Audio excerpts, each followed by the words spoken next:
Mash it up.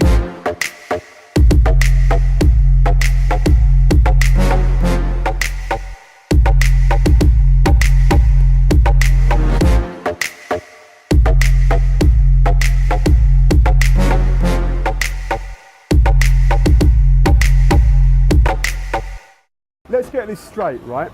Technology is not interesting in itself, yeah? Use is interesting. What you do with it is interesting. So, forward.us, I got to ask the hard question up front. We launched a program around South by called Built by Immigrants, and so our industry is more than almost any other literally built by immigrants. You have like 40% of tech companies started by immigrants. And so we want to say, okay, let's take something truly tech, and we created a new product where people can put their story online and then share it with their friends, and the call to action is send my story to your member of Congress. So Fueled basically takes an idea and brings that idea to life. So when an entrepreneur comes to us, then they say, hey, there's a specific goal that I'm trying to accomplish. We'll take that goal and we'll figure out how to turn that into an app and get users and get an audience on that application. I think what people aren't fully appreciating yet is that social media is affecting the way these stories come together, even if the story ends up in an older medium. I'm so frustrated with passwords. I'm begging people to take my fingerprint. Every convenience we get like that, right, incrementally empowers people who could potentially do things we don't want with that data. We had nearly 50,000 counselors to people who were watching these videos who would then respond back to the videos and say, you know, your story really resonated with me. Thanks for saving me through this really tough time, or even saving my life. We saw those in the comments. Tell us a little bit about the Waywire acquisition and what is Waywire. I know, but I want others to hear, and kind of maybe where Waywire is going as well. So we're not just handing away the tools and letting people build their own channels. What we're doing is trying to find what we think is the important cross point between advertiser need for content and audience need for content, so that we can build economically sustainable channels. So some of them are going to be entertainment, some of them are going to be celebrity, some of them are going to be issue oriented, some of them are going to be politics, but they're all going to be real businesses. They're not just going to be, Hila and Steve want to make a channel about barbecue. I mean, if barbecue's a business, we'll make one. Crazy social profiling tool that can analyze Twitter profiles or Facebook profiles and give you like accurate personality information off the back of it. And that's something that we can take to our clients right now in the UK and be sort of market leading and inspiring them to use technology that maybe they haven't even seen or heard of yet. It's a great place for networking because it's so easygoing. I love Austin, so I always wondered if I love Austin because of South by, or if I love South by because of Austin. You know, it might just be that I was here earlier, but I think wearables have been the talk of the town this year. If you look at the Super Bowl this year, there were 33 commercials that had a hashtag at the bottom of their at the bottom of the screen. Compare that to 2 years ago, there was 3. Right, I think trying things is important. I think we're really a hands-on team, and the minute we have an idea or see a new tech, we're pretty much like, we're all over it, we're messing around with it, we're prototyping it, and I think that's really step one. Steve, tell me how much of this you've eaten in the last few days now that we're on day 3 or 4 for South by. Honestly, we have been doing brisket like you have no idea. Austin brisket, very, very delicious. Mash it up.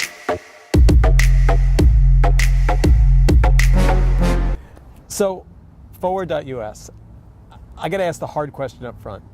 My experience with tech people is that they mostly don't give a damn about politics. And they kind of think that all politics is like, that if we could just rise it up to the level of tech, we could solve the world's problems without these messy politicians.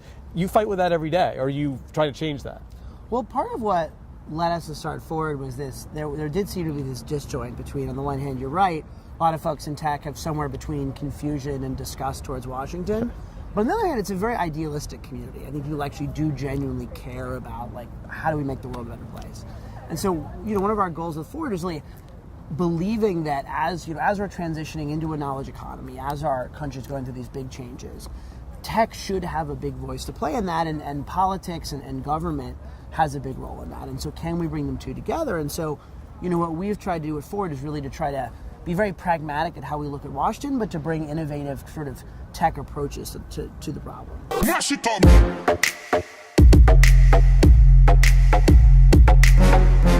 It seems to me that one of the things you've done is you've brought real people to the game, and money and real influence, and said, like, this isn't going to be the thing we do part-time to feel good. We're going to actually really take it on and and try and kill it in a good way. Correct. And people notice that. Like, I mean, I hear about you guys a lot more than feel-good projects. When you come to a place like South by, why do you pick here, and what's this place work as a platform for you?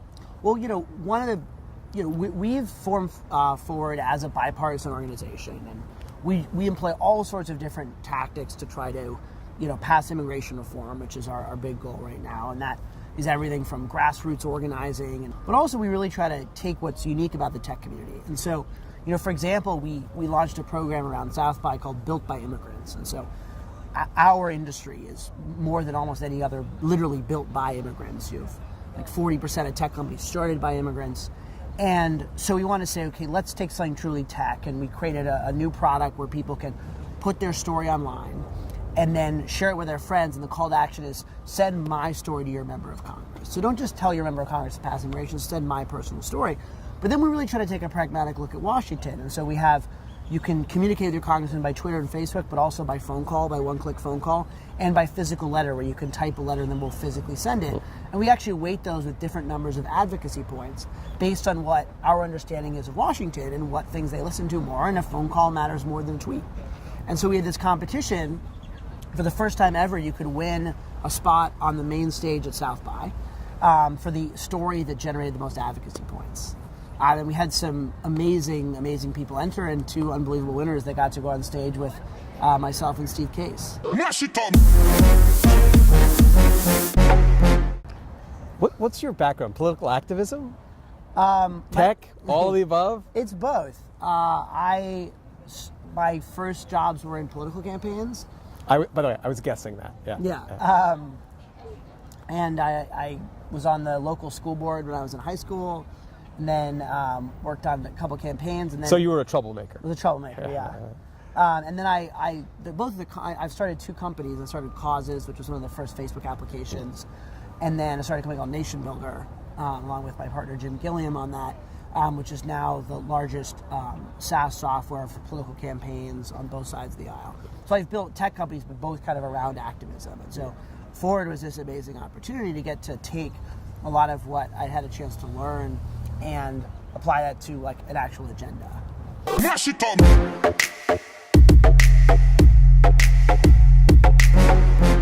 So I'm a political person, been political all my life. I look in Barack Obama's eyes and I see deep-seated frustration. A guy who really thought he was going to change things and now is stuck in the mire of Washington's kind of sand in the gears. Does tech have the potential to kind of lift us out of that? I mean, can you guys help build the thing that one person can't solve? Is that the idea? I mean, it seems like you have a big agenda. Yeah, I mean, I think, again, we're trying to kind of blend this idealism and pragmatism together. And so we don't think that you're not going to change Washington overnight. And so what we've tried to do is to say, look, let's take this issue of immigration reform, comprehensive immigration reform, super important. We've got 11 million aspiring Americans who we want to be able to have come out of the shadows. We've got talented people from around the world trying to come here, or people that were educated that were kicking out of the country. It's a big problem. And it's an issue where there's actually a lot of policy consensus on both sides of the aisle, but the politics are difficult. And can we bring a pragmatism, and we are on both sides of the aisle, which is actually pretty rare, but also creating tools like Built by Immigrants, and kind of organizing the tech community and our kind of pragmatic approach, and sort of trying to throw all of that at the wall and hoping that some of that works.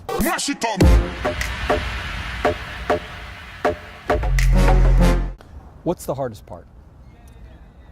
I mean, I think the hardest part is just that it's hard to do anything in Washington.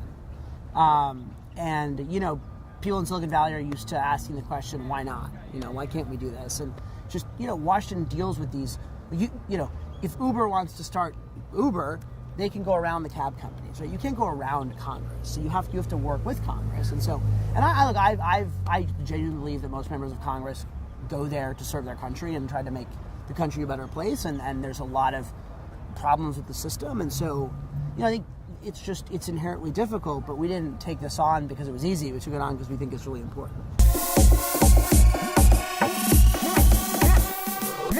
So last question. We have people sitting here, they've tuned in, they want to understand about forward.us. What can they do? How can they help? So that's a great question. I mean, I think, the most important things that people in the tech community can do is to have their members of Congress hear from them. And so we've built a number of tools on our site. I would encourage anybody out there, I'm sure either many of you are immigrants or have friends who are immigrants, and getting them to upload their stories to builtbyimmigrants.com and sharing those with your member of Congress. That actually matters. Members of Congress keep track of how many calls and how many letters they get every day, and the more that they get saying immigration reform is important to me, it's important to my business, it's important personally, the more likely it is for this to happen. Mash it up.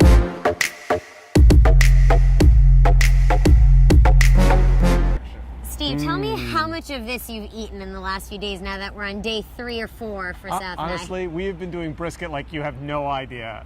Austin brisket, very, very delicious. So we're here at Ironworks in spirit of our hashtag Burnt Ends series, but really I wanted to connect with you because you've been interviewing a lot of fun people and wanted to turn the table and ask you some questions. What's been most exciting for you about South by Southwest Interactive specifically this year, and what do you feel is maybe the legacy of the South by Interactive crew and what's also maybe different or new this year?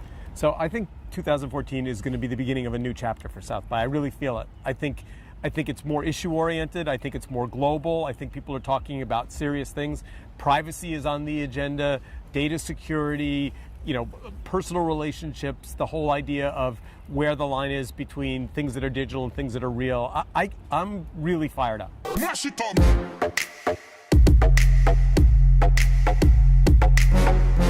And so we've heard some very exciting news recently about Magnify and this fantastic orange sweater that I've been spotting literally all around Interactive at different lounges, PayPal and Samsung, and even in the convention center.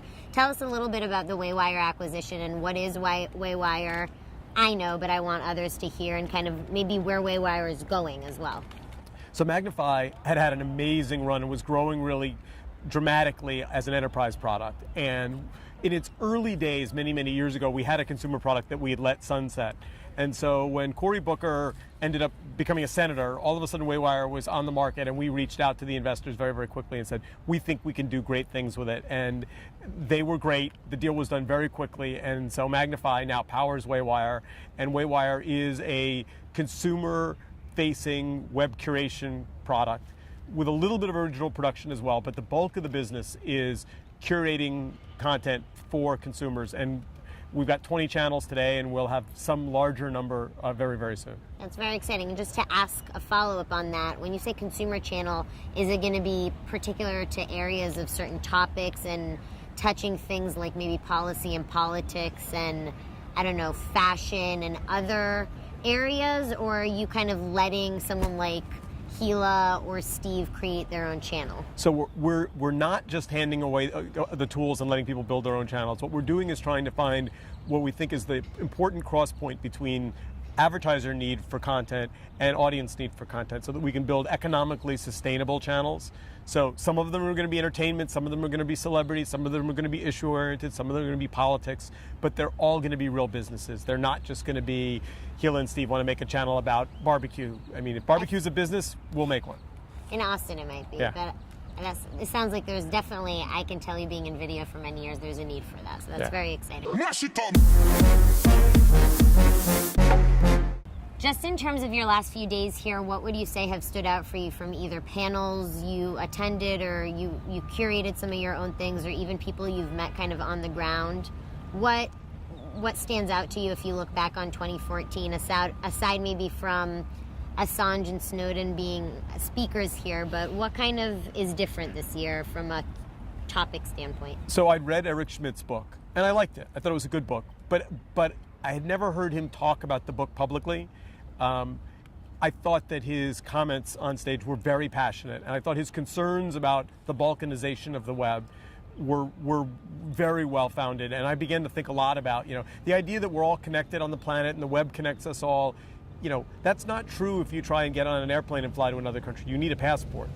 And it might be that in 10 years or 5 years, if we don't care about the web's openness and freedom, that all of a sudden, the Chinese government's already shut down their web, and then, next is Russia, and then next is X, and all of a sudden we've got this balkanized web. And that, I think, is worth being concerned about. And I thought Schmidt was very passionate on that.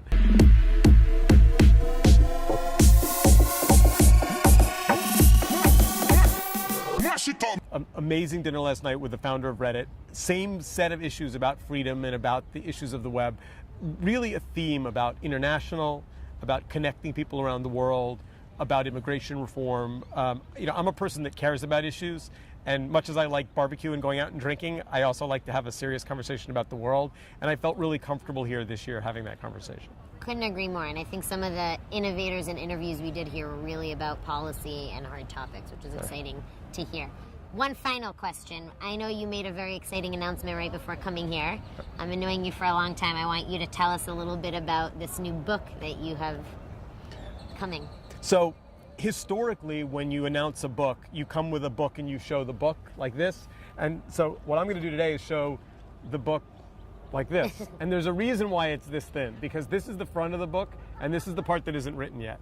I made a decision that I wanted to write this next book about the tools for curation, but in order to write it, I wanted the community to help me, and so I announced it on Kickstarter on Thursday. The response has been terrific. It's already 20% funded, and we've got 27 days left, so I'm convinced we'll fund it. And some people say, well, what if you don't? Will it be embarrassing if you don't? Like, no. If the market says we don't need a book about curation, I'll go do something else. Like, it doesn't hurt my brand or my feelings. Instead, you want to address the needs of what people want and I want them to help. I want the book to be written by the community, and I want people to have ideas for stories. So I'm super excited. It's called Curate This. Awesome. I've already got the outline written. I've already got the video for it. And everyone should go check out the Kickstarter page because it's still going to be running at the end of Interactive. Exactly right. Thank you. Yep, for sure. And thank you. This has been awesome. Thanks for everyone to watch it too. It's been really great. One of the things that you guys have done that I think is really interesting is there's a temptation to think that all tech eventually becomes commoditized. And it feels to me like Watch It 2's gone in the opposite direction. You've gotten more innovative, the tools have gotten stronger, the community's gotten stronger. Talk about what that's like in terms of how to run that business. So I've been there for almost 5 years. South by actually marks my 5th year anniversary at the company, which I feel like in startup world is like eternity. Right. And I think coming here in 2009, 2010, video and specifically live video was very new. I was talking to the founders of South by about getting South by during their 25th anniversary to actually stream live, and even huge innovative conferences like this were fearful of what it would do to cannibalize ticket sales or how it would affect the brand. And then very quickly within a year realized that by streaming they could reach that global audience that we've been talking about that's physically here today. Maybe that global audience is now here because they watch probably some of the live keynotes and the content that was captured and then rebroadcast to be accessible. And I think our approach, we're a B2B platform, so I think we came to this space as video took off in the consumer markets with YouTube and many of the other wonderful but consumer-facing live platforms that we know. Really, we wanted to be on the cusp of innovation when it comes to helping brands and maybe curators and original content creators have a really powerful tool that ranges from the ed tech community or education institutions doing things in online video to big brands varying from HP to Bravo that we power initiatives for. But having many people meet me here, and some 5th year in know that I work for Watch It 2, but even 2 years ago were less familiar with the brand name. And I think it's because we're kind of a little silent in the background. We just want a really fantastic, strong product that can bring to life the brand that we are powering. And I think it's just the beginning. I think seeing the big networks that are here now and very pervasive that weren't even at South by, Steve, probably when you first started coming, or maybe kind of in the beginnings, are now all here because they're really following kind of what's new and emerging in video and tech and pushing the envelope themselves, which is exciting.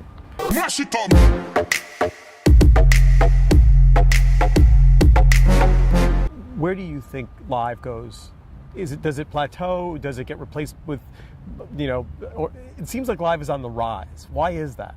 I think live is on the rise because live mimics television. I think 2 years ago there was this fear that like live would cannibalize certain things in television, or even social would cannibalize TV. And I think the networks and the programs that are doing it best are integrating these tools to actually be part of the ecosystem or the footprint of the show that they're producing or the documentary that they shot or the campaign that they're running.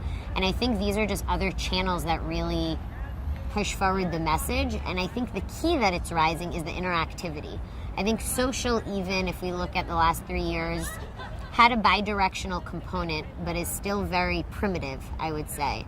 Live and real time, and now video, brings our faces to life. It's allowing people to communicate even if they're not physically together.